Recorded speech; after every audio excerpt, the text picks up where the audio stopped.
let's put this over here. That staticky tingle that just starts, on the top of your head and kind of rolls down your back. Maybe like a soft whisper, or just a sound of paper crinkling, or even watching someone do something simple with intense care, focused care. It's a weird feeling, right? Bet millions of people are on the internet right now looking for that exact same feeling, that little sensation people call brain tingles. But what's really going on in your brain? Let's see. But let's get Dr. Taps to assist on this. And this isn't just about relaxing sounds.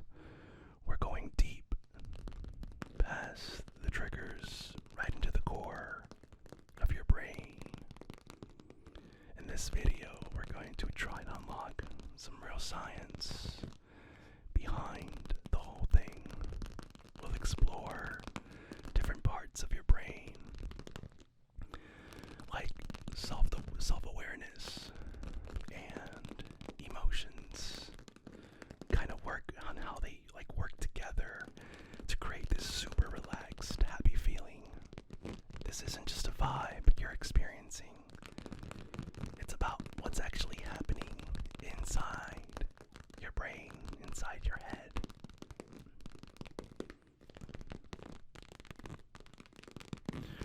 So the whole phenomena has a super formal name: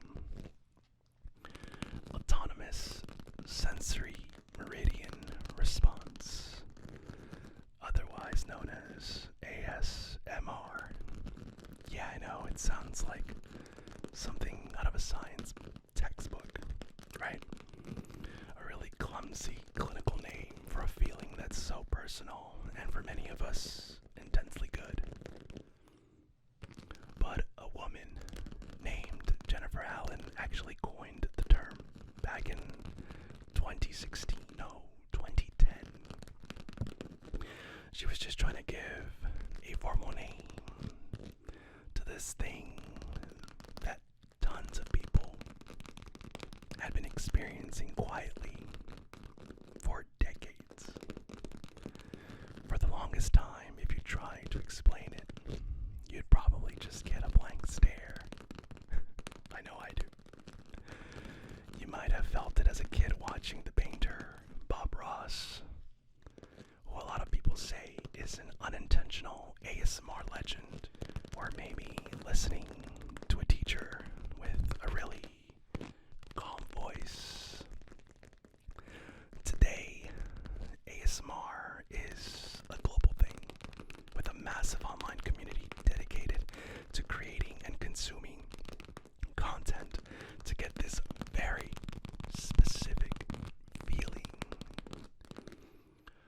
But with the huge explosion in the popularity comes a wave of misunderstanding, and people are also skeptical. Is it real? Is it a placebo?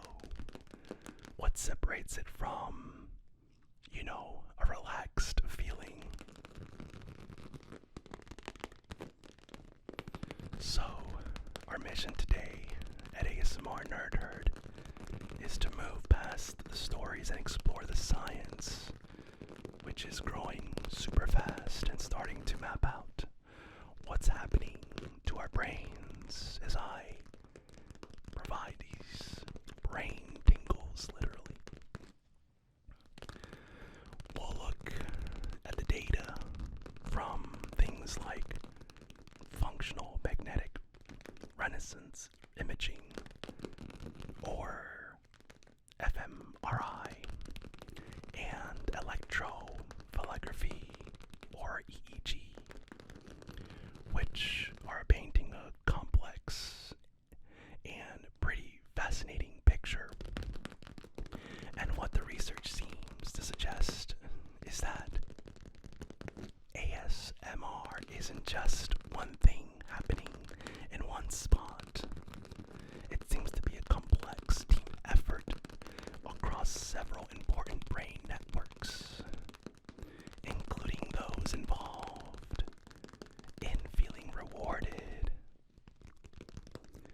emotion and how we connect with people.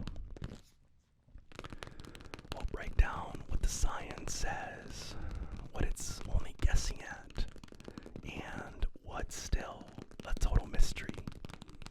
So get comfortable, and let's get ready to understand your brain in a way you've never have before.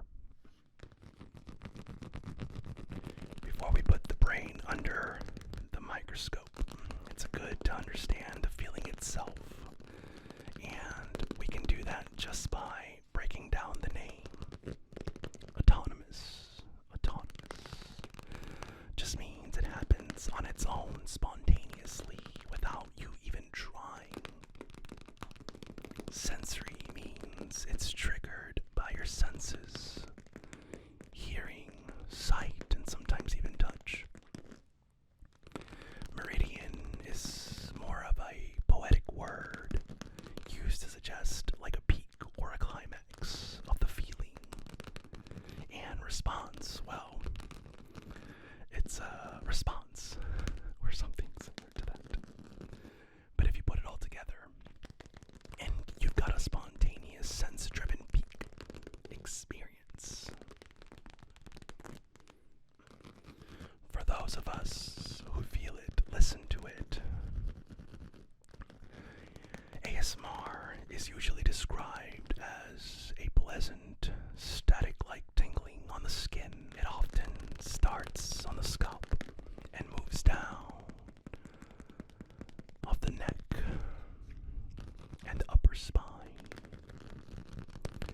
But where it is and how strong it is can be different for everyone. The physical feeling almost always comes with a sense of deep relaxation, calm, and kind of a low-key euphoria. It's a state of being that both super calming and kind of stimulating at the same time. However, not everyone experiences ASMR. It's tricky to get an exact number, but some studies suggest a pretty substantial minority of people might be able to feel it. For others, the same videos that give one person tingles can be annoying, boring, or just nothing at all. The difference is one of the most interesting parts of ASMR, and a big question for researchers there is that there have been some studies suggesting that people who experience ASMR higher on certain personality traits like openness to experience. Some scientists have suggested to have hypothesized that this could mean people with higher baseline anxiety might be more likely to find it helpful. But that's just still a hypothesis and not a proven fact. One of the biggest misconceptions is that ASMR is a strange or weird thing. While the feeling is described as euphoric and pleasurable, the huge majority of people who feel it and the researchers who study it say it's a completely separate from weird or strange. The vibe is just typically nurturing, relaxing, not weird at all. Another important difference to make is between ASMR and a similar feeling called vision or music chills. You probably felt vision, those goosebumps and shivers you get when you're listening to a really powerful piece of music. They seem similar, and some brain imaging studies show that both light up some of the same reward areas of the brain. But a lot of people who feel both say they're very different feeling. The debate is still going on in the science world. But the current thinking is that while they might share some wires under the hood, they're probably distinct things. ASMR is usually tied to calm, gentle, intimate stuff, while vision often comes from big, powerful emotionally overwhelming moments.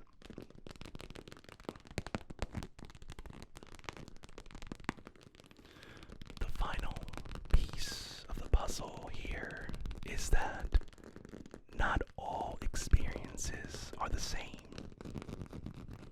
Some people can only get it from external triggers like a video or a life-altering interaction. Others say that it can actually start the feeling themselves just by focusing their attention, almost like meditation practice. This rich, varied world of experiences is what makes ASMR so interesting and so challenging to study. It's a deeply personal, subjective world that science is only just starting to figure out. So what is it that actually causes this cascade of tingles and calm? The things that produce ASMR are called triggers, and they are as varied as the people who feel them. But we can group them into a few big categories. The most famous and widely effective is auditory triggers. This is the world of soft sounds and whispers. Whispering is probably the ultimate ASMR trigger. One early study found it effective for a big majority of its participants. This includes not just soft speaking, but also crisp, delicate sounds like tapping on different surfaces like wood, glass, the crinkle of a paper or foil, turning a page in a book, or the quiet sounds of brushing, to the effect even a lot of ASMR creators or artists use, such as the binaural recordings, such as this one. This just means that they're using two mics. Some even use it in a dummy head to create that 3D soundscape. You feel it all around you. It's an immersive sound, and it can make it feel like the sounds are right next to you or even inside your head, which can really crank up the trigger's power.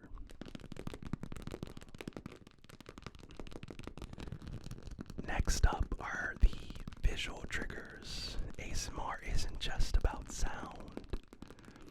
For many, watching slowly, deliberate, predictable movements can be just as strong as any sound. This could be someone's hand movements gracefully, the methodical strokes of a paintbrush, the careful folding of laundry, or someone focusing really hard on a delicate task. There seems to be something deeply soothing about just watching focused, not non-threatening attention. This is why probably Bob Ross, with his calm voice and meticulous brushstrokes, is so often looked at as one of the first unintentional ASMR artists. He was the perfect storm of ASMR triggers before we even had a name for it. Maybe the most powerful and complex triggers are about personal attention. This is where ASMR links to our social side and becomes a super clear focus. These triggers simulate the feeling of getting close, caring, and gentle attention from someone else. You see, this is a lot that you find in roleplay scenarios. Think about virtual haircuts where you hear the scissors snipping and you can almost feel the touch on your scalp. Or a simulated eye exam or makeup applications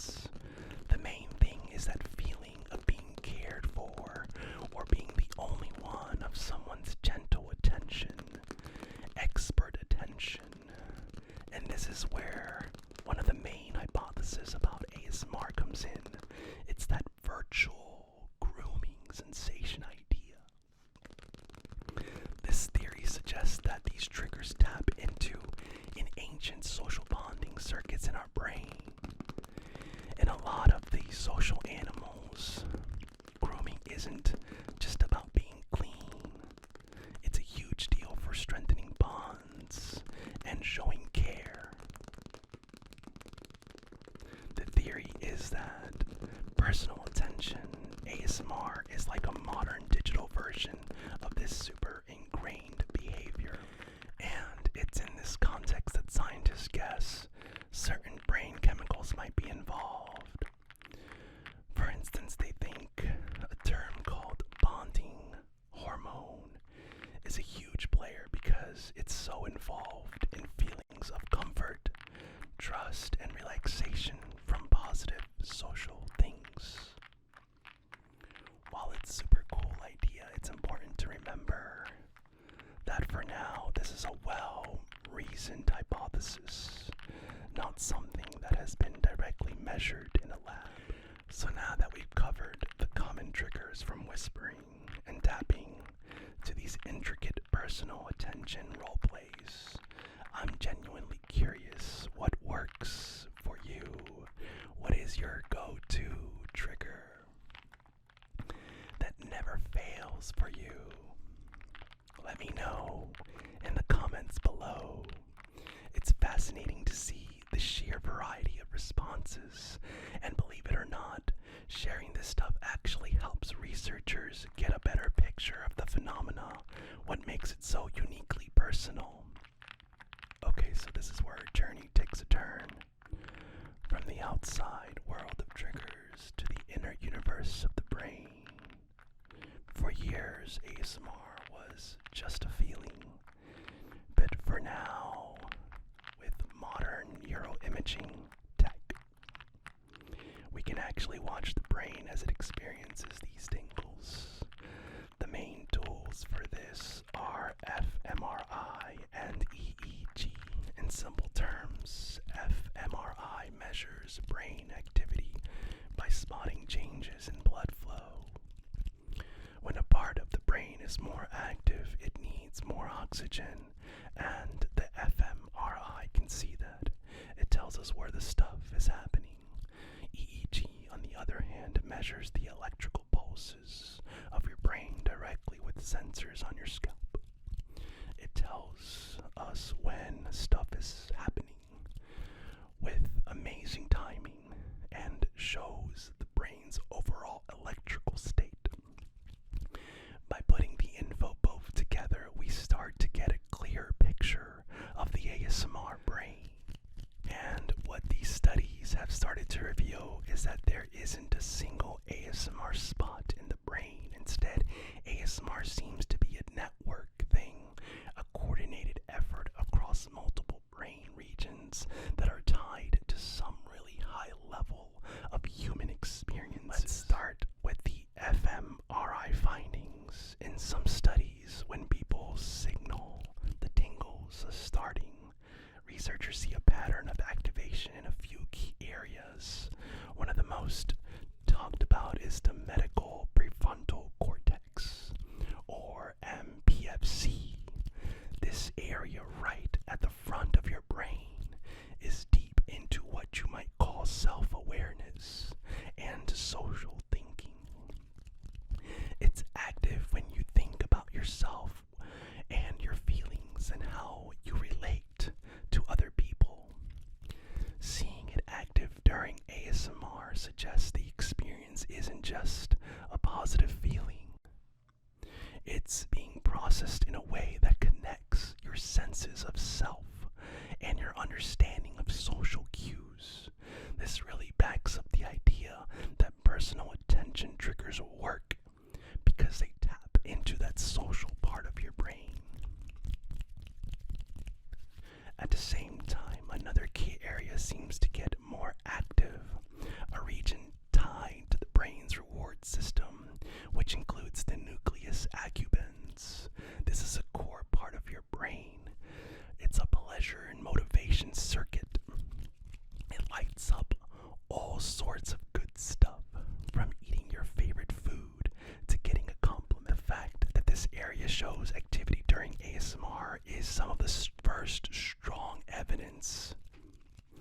this euphoric feeling that people talk about.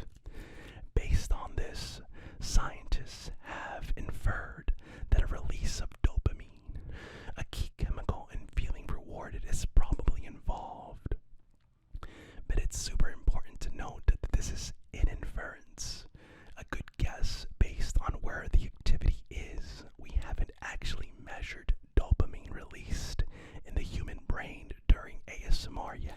Now, how does that feeling become a physical tingle? For that, we can look into the insular cortex, or insula. The insula is a fascinating part of the brain linked to the interoception, which is just a feeling of your own body internal state. It helps you feel your own heartbeat, hunger, or the warmth of the sun on your skin. Its activation during ASMR suggests it plays a big role in creating the actual physical tingle sensations and connecting the emotional feeling to a bodily one. Finally, some studies have noticed activity in the brain's region that heavily involved in processing emotions. This seems to pop up especially when people are watching ASMR videos they personally like, suggesting it plays a part in the emotional and calming side of the experience. Together, the network paints a cool story, a trigger happening in your brain, and focuses on it. The MPFC process is a positive social gesture. The reward system says, "This is good," and the insula translates it into that classic tingle experience. That's just part of the story. When we look at the brain with EEG, we sometimes see a shift in its overall electrical state. During ASMR, one of the more frequently reporting findings is an increase in alpha wave activity. Alpha waves are what is a part of your brain that makes your state of wakeful relaxation. You're calm and alert, but not focused on a hard task. Think of the state you are in during meditation. That proves some good evidence that ASMR really does put your brain in a genuinely relaxed state. But the picture is more complex, and findings can be pretty mixed across studies. It seems ASMR isn't just simple relaxation. It's an active, engaged state of calm, but the exact neural signature is something science is still trying to nail down. Brain doesn't just exist on its own. The complex brain activity we just talked about sends signals down the whole body, causing measurable changes that gives us more clues. And when we look at it, these responses we find are fascinating and kind of paradoxical. It's a picture that perfectly matches the feeling of being relaxed and stimulated at the same time. One of the most consistent findings in ASMR research is about the heart. Multiple studies have shown that when people who feel ASMR watch trigger videos, their heart rate significantly decreases. This is a classic sign of your rest and digest system taking over. It's a clear objective sign of relaxation, similar to what you see during meditation. This is huge because it confirms the self-reported feeling of calmness with hard data. It proves something real and measurable is happening to your body. But here is where it gets strange. At the same time the heart is slowing down, another measure often tells a different story. This is electrical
measuring these in the brain during ASMR is incredibly difficult.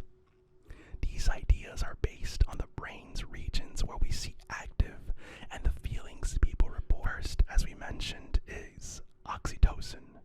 It gives the power of personal attention triggers. It's a top candidate. Oxytocin is famous for its role in social bonding, trust, and creating feelings of comfort and safety. All the hallmarks of a good ASMR experience. Next are endorphins, the body's natural opiates. They are involved in pain relief and creating pleasure. The tingling itself, and reports from some people that ASMR helps with their chronic pain, makes endorphins another plausible part of that euphoric feeling. Finally, there's serotonin. This neurotransmitter is linked to mood, well-being, and happiness. Since so many ASMR users report that it improves their mood and helps with feelings of sadness, it's reasonable to hypothesize that the serotonin system might be involved too. So what we are looking at is not a single magic bullet, but a complex neurochemical symphony, a hypothetical ASMR cocktail of dopamine, oxytocin, and endorphins and serotonin, how they work together to produce this multi-layered experience. Future research will hopefully test these ideas more directly, but for now, they give us a compelling way to think about ASMR's profound effects. With a growing understanding of the real effects of ASMR, the conversation has naturally shifted towards how it can be used. Millions of people aren't just watching these videos for fun, they are using them as tools for self-care. But does the science support the idea of ASMR as a potential therapy? The answer is a cautious but promising yes. In my opinion, one of the most common reasons people turn to ASMR is for stress and anxiety relief. The anecdotal evidence for this is overwhelming. Science now provides a plausible reason for this effect. The combo of reduced heart rate and the activation of brain regions involved in emotion regulation suggests ASMR could be a powerful tool for temporarily dialing down anxiety. The feeling of safety from personal attention triggers might be actually good for this. While it is not a cure, for many ASMR seems to be an easy and effective way to manage day-to-day stress. Closely related is using ASMR as a sleep aid. This is another main reason a huge part of the audience watches this. Again, the science lines up with people to report this. Putting your brain into a relaxed, low arousal state, maybe with more alpha brain waves, is great for falling asleep. By quietly erasing mind and relaxing the body, ASMR can help create the ideal conditions for sleep. For millions who struggle with insomnia, having a tool like ASMR that doesn't involve medication can be incredibly valuable. There is also some emerging evidence for ASMR's potential benefits for mood and depression. Many users report a big positive effect on their mood, with some even using it to help with symptoms of depression. The activation of the brain's reward network gives us a clear reason for this mood-boosting effect. The feelings of pleasure and euphoria, even if it's temporary, can provide a break from feeling of sadness. Some studies have indeed found that ASMR can temporarily decrease feelings of depression and improve mood. Finally, some of the most surprising early research has pointed towards potential pain relief. One study found that among participants with chronic pain, a good number of them reported that watching ASMR videos temporarily improved their symptoms, with this effect sometimes lasting even a few hours. The hypothesis release of endorphins could be the reason for this. However, and this is super important, guys, it is absolutely critical to frame these benefits with caution. The research is still in its early stages. Most studies are small, and we need large clinical trials before ASMR can be considered a formal therapy. Right now, it should be seen as a promising and powerful self-care tool, but not a replacement for a professional medical or psychological treatment for things like chronic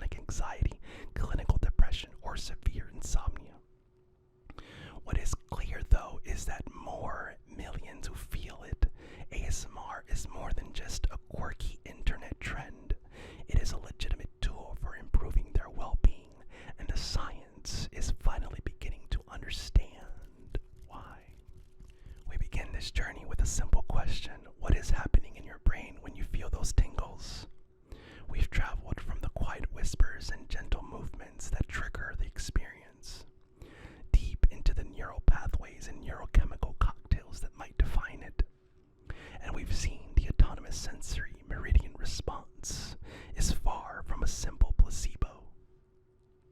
It is a complex and legitimate neurophysiological phenomena characterized by what looks to be unique signature of brain activity. We've learned that ASMR seems to engage a network of highly evolved brain regions, that medical prefrontal cortex for self-aware social stuff, the nucleus accumbens for reward and pleasure, and the insular cortex for turning it all into a real physical sensation. We've seen how the body responds in that fascinating paradoxical way, with the heart slowing down into a deep state of calmness when the skin shows signs of emotional arousal. And we've explored the promising, though still very early, evidence that suggests ASMR could be a valuable tool for managing stress, improving sleep, and boosting moods.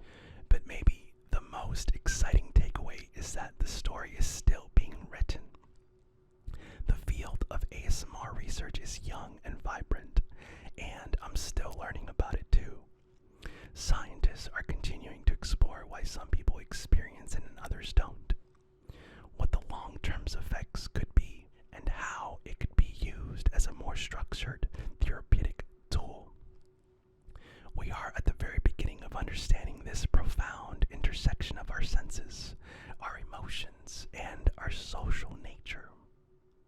The mystery of the brain tingle isn't fully solved, but with each new study we unlock another piece of the puzzle, revealing more about the intricate and wonderful workings of the human brain. If you found this deep dive into the science of the mind as fascinating as I do, please consider giving this video a like and subscribe to the channel for more explorations into the science behind our daily experiences, and make sure to click the notification bell so you don't miss the next time we unlock another secrets of the brain. Thank you for watching ASMR Nerd